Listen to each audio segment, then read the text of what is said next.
know me, but I know you. The infamous Phantom. Now, I always thought that the agency's code names were a bit overdramatic, but yours definitely suits you. You're not going to speak. Interesting power play. Allow me to introduce myself then. My name is Leon Colt. Ah, now you recognize me. Forgive me for taking the liberties and calling you on your personal cell phone, but by now I think we're past formalities. You came to my mansion to assassinate me, after all. You took out all of my guards, but you couldn't quite find me, could you? It's not your fault, of course. You did your job excellently, it was just that I was informed ahead of time of your arrival. When I heard from one of my sources that you have been sent to kill me, I was thrilled. I heard so many stories about you. The agency really began to gain recognition again after you joined. All of the arms dealers, politicians, and drug lords that I personally call my dearest friends, they become silent at the mention of your name. Now, they've all had multiple mercenaries try to off them before, myself included. But you strike a certain terror in their hearts. I'm sure they pray every night that you won't be assigned to kill them one day. But I thought to myself, perhaps they were overreacting. I don't mean to stroke my own ego, but none of them had a history of the mercenary work I did. Oh, I was good. I was very good. At times I lie awake at night, wishing I could go back to doing field work. How I love the feeling of sinking my blade into a target's neck. But now I run my own organization. Who wants to get their hands dirty when you could send others to do it for you? Anyway, I digress. When I heard about your impending arrival, I was still skeptical. I wanted to see what all the fuss was about, if you really earned the fear that you've struck into so many people's hearts. Instead of leaving for one of my safe houses, I stayed right in the mansion, waiting for you. I had every intention of killing you, of course. You dare come into my house, my domain, to try and kill me? I don't care how handsomely you were paid, that is very, very rude. I would have tortured you at first, for the insult, and to see if you knew who exactly contracted the hit on me. But when I saw you work, God, I was in awe. I'm not one that's easily impressed, Phantom.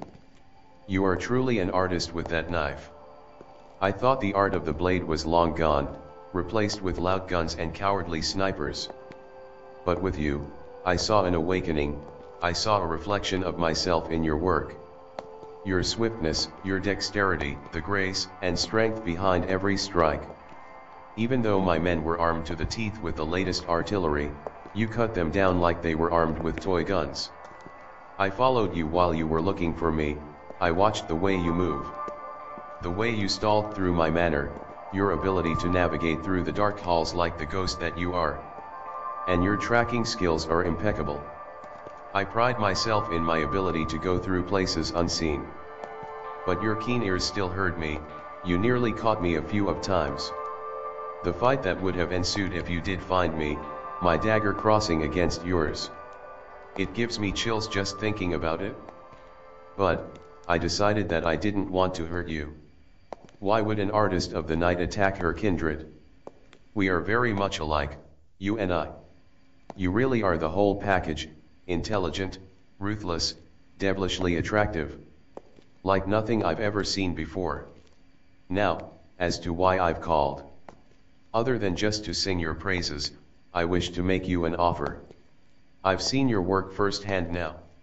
I believe that your special talents would be best utilized in my agency. Speaking of which, is the Ice Queen still running your organization? Blair Jones.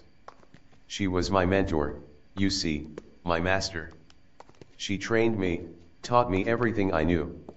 She was my teacher, my friend, and my lover, though she would never admit to it.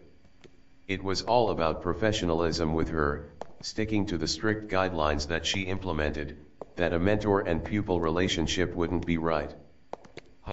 But I managed to convince her otherwise. It felt so right. Though she was cold and calculating, Her body was so warm beside mine. When you get the chance, tell her I said hello. Tell her that I'd be welcome to have her, if she could put our differences aside and stop by.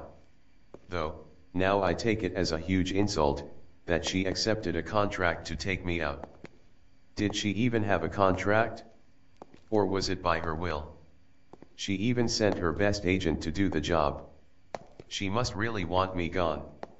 Insert maniacal laughter, sorry.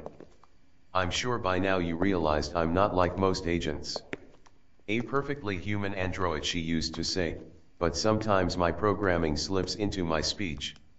Regardless, tell her I accept her challenge, and that I'm at least gracious enough to warn her ahead of time, through you, that I plan on having someone come after her now. Can you do this for me, my dear Phantom? Though I do find it quite attractive, that she is still pursuing me in this way. It shows that she still had passion for me, even if in the form of hate. Tell her I'm a bit disappointed that she didn't come herself.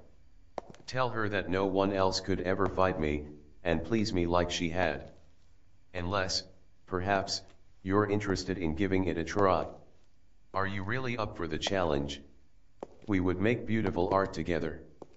Not in the bedroom. Forgive me for the confusion, I've riled myself up quite a bit. Now, back to business. I wouldn't just have you as a paid subordinate like she does. You would be my kin. You would fight for me and I with you, and of course I'd pay you quite handsomely. Is that what you want? Money, power. I can give you all of this, you know. Forgive me for sounding a bit possessive, I suppose it's just always been my nature to be. I don't like sharing. Leave the Ice Queen and be mine. You don't have to make your decision right away though, as tempting an offer as I've made it. I'll allow you a few weeks to decide, before I contact you again. Have a good night, dearest Phantom.